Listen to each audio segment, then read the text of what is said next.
It's time again. Becky and Joe are back with Don't Hug Me, I'm Scared 5. Probably the creepiest one yet, but gosh darn it, I love them. I love them so much. Let's do this. Let's do it! Hello everybody and welcome to YouTube Explain, the show that tries to make sense of YouTube. My name is Vinny. Hi, you remember me? I'm very sorry that I've been away. University is amazing and very time consuming. Anyway, who cares? Don't Hug Me, I'm Scared is here. That's all that matters. Before we get into this, let me just thank the good people of Twitter, Facebook and Tinder for sending me all of their lovely theories and ideas. Thank you very much. And a big shout out to Matthias or Matt. Probably getting that wrong, but thank you for showing me your penis. No, I mean this one. There's actually a penis in this frame. Why did they let me do this? Now, for those of you who are new to the series or new to the show, let's have a little recap about what Don't Hug Me, I'm Scared is. Under the guise of a children's television show, Don't Hug Me, I'm Scared deals with issues such as time, religion, being creative, the internet, and now food. The aim of each episode is ultimately to criticize society, certain aspects of society, more specifically the media and advertisements and the way that we condition young people, or really everybody, any impressionable person, into thinking a certain way. Like, you need this. Be creative, kids, but be creative like this. And definitely don't waste your time doing that. In this episode, we'll be talking about the harmful and misleading nature of advertisements when it comes to food. How something so important, such as our health, is exploited. But first, some Easter eggs.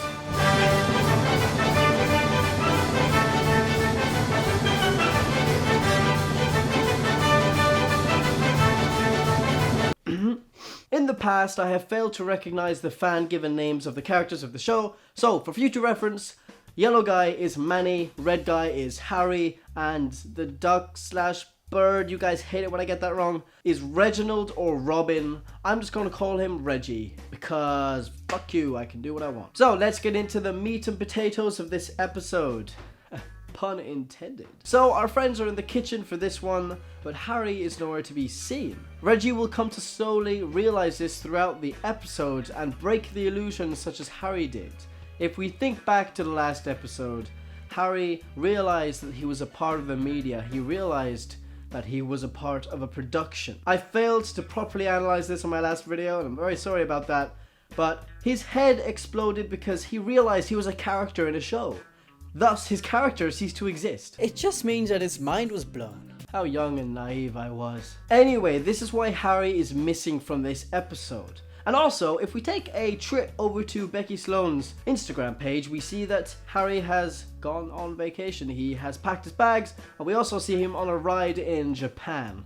That was actually one of the facts in the Fan Theories wiki page. Harry has been to Japan.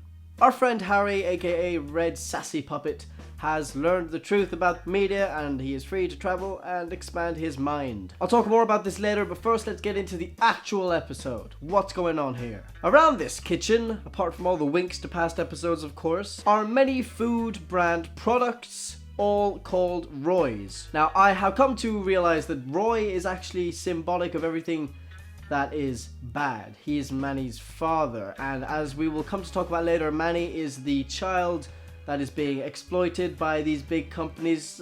Kind of spoilers there, we're going to be talking about that later, but Roy is pretty much anything that is bad. He's always represented in a bad light. I mean, he was the one watching porn on the computer.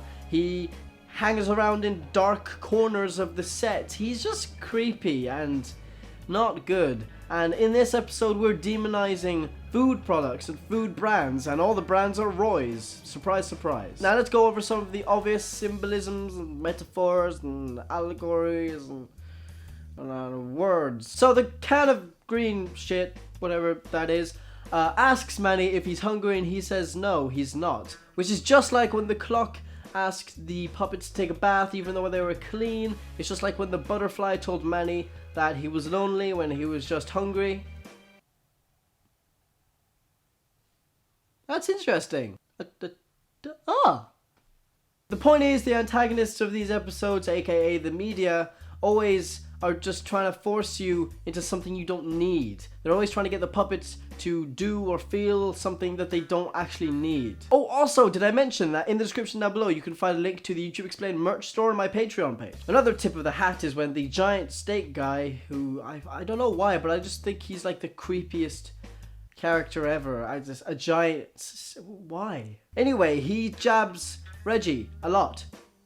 Obviously, media intruding in your life, like, you get off me, why are you jabbing me? It's like you walk outside, there's an advertisement, buy Snickers, and then it's like, oh shit, and then at the end of the day you've realized you buying Snickers. It's like, what, get out of my life, Snickers, fuck you. I'm really sorry. No, please, I would like a sponsor for the show. If you want to sponsor the show, Snickers, I have nothing wrong with it. I'm just gonna shut up. So the puppets here are conditioned to be healthy. The consequence? Your gums will go all grey, but apparently everything makes your gums go all grey in this episode. They're always contradicting themselves. It's like the real world. It's bloody confusing. What is it? Is it carbs, calories? Look at me, I don't know. And the diagrams that are used by the antagonists in this episode just don't make any sense. I mean, in the house, white bread and pizza are actually considered healthy foods, whereas carrots and eggs are unhealthy foods and they have to leave, but the pizza and the bread can stay inside the house. So if you think about it, this diagram is basically pro-obesity, aka pro-making big food companies a lot of money. And of course, when Reggie says it doesn't make sense, he's hushed. And the same goes for the diagram where they suggest that, well, fruit and veg are bad for you, whereas aspic and white sauce are good for you. And apparently the fancy show-offy foods have unnecessary detail. Kinda sounds like they're against being creative. Anyway, you get the picture. Now, throughout this episode, Reggie has been getting a call on a red telephone. And every time he answers, he wakes up in the operating room. And the operating room is reality. That is what actually is going on here. Now, as you saw in the Easter eggs, Harry is in this video quite a lot. He is here and there, hidden in the food, the microwave. Harry is the one making these calls. It's no coincidence that the phone is red. He's realized what's going on and he's trying to get Reggie to realize the same thing. And that is precisely what happens at the end of the video. He wakes up and he realizes what is going on. We see a big ass can eating all his guts and stuff. That was a shocker. That's kind of goes back and reminds me of the first episode with the organ cake. The symbolism is clear. This is major food companies exploiting him as a character on a popular television show in order to condition children to eat certain things in order to benefit them. Now Reggie knows what's going on and Manny is left all alone and it's just ridiculous. The characters are contradicting themselves, they're just making ridiculous statements and they literally drug him. They take full control of Manny and he ends up obese and alone. It's quite sad actually. And Reggie is on all of the cans and inside all of the cans. This is symbolic of the fact that he is a marketing ploy in order to sell these unhealthy foods. Now I don't know about the US, but anybody who grew up in the UK will have eaten shapes as a kid. Cans of pasta in a sauce tasted pretty good, but they were shaped like your favorite television characters, and that would influence your choice. I still remember my Thomas the Tank Engine pasta. Train simulator, bitch! Those were the days. Reggie is the character on these cans of pasta. He is the marketing ploy that the big companies are using in order to sell unhealthy foods to kids and make a buck off of their health, which is disgusting, and Manny represents the kid that falls prey to this. Child obesity has been a huge problem in the UK. I mean, look, you know, the Jamie Oliver and all that crap, and that's what Becky and Joe are demonizing here. The food companies that are marketing these kids' favorite television characters in order to sell unhealthy food to them. And I felt really bad for Manny in this one, because when you think about it, Manny is the kid. He is the kid. He is the kid throughout the whole series that has been manipulated. He was tricked into thinking, you know, a certain way about love, and now he's been tricked into child obesity. This poor kid. Manny is by far my favorite character.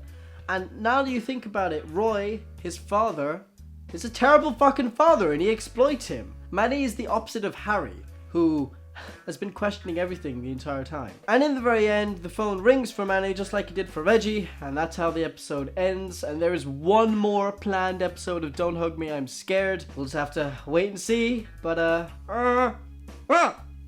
Now there are a few more things we need to talk about. These numbers and the 19th of June. Unfortunately, the 19th of June is still a mystery, but I did find one theory on a fan theories wiki for Don't Hug Me I'm Scared, who referenced my videos, by the way. Sorry, I just thought that was cool. I don't know. On the 19th of June 1955, there was a bombardment on Buenos Aires in Argentina, which also resulted in a lot of church bombings. Now take a look at the last episode where the computer points something out on the newspaper marked 19th of June. There is a little picture of an explosion. This theory seems to have some substance. I don't know. We still don't know why they've picked this date. But on their Kickstarter, it does say that everything will be revealed, and there is a picture of the 19th of June there. So it's the best I can do for you right now, guys. Now, these phone numbers. One of them is apparently Roy's telephone number from the last episode, and the other one is on the telephone box. So they look like UK numbers. Let's give him a ring. So this is supposed to be Roy's telephone number, apparently. That's what it says. The number you have called is not recognized. Oh. Please check the number. Okay, now I'm going to try the number that's on the telephone box. Let's do it. The mobile phone you have called is not available. Yeah, looks like that was an actual number that wasn't available. I don't know. Maybe it was like Becky's old phone number and they had to change it. I don't know. That was anticlimactic. I really thought there was going to be something cool on the other end of those phone numbers. It could have been like a voice recording from one of the characters, or it could have been something to do with Argentina bombings. I don't know. It could have been something really cool.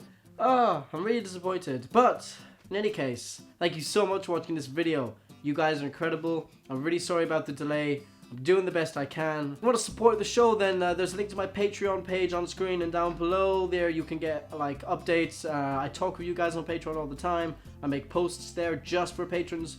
So if that interests you, then you can go there and maybe help the show out. Also, speaking of Patreon, I have something to do. We got a milestone. We surpassed a milestone. We fucked a milestone. $50 per video was a milestone, and I said I thank every single one of you. So here are all the current patrons. Thank you so much.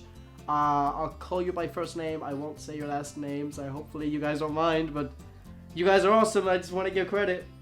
So thank you, Nathan, Isabella, Alex, Thormod, cool name, George, Joshua, Matthias, who also showed me the dick,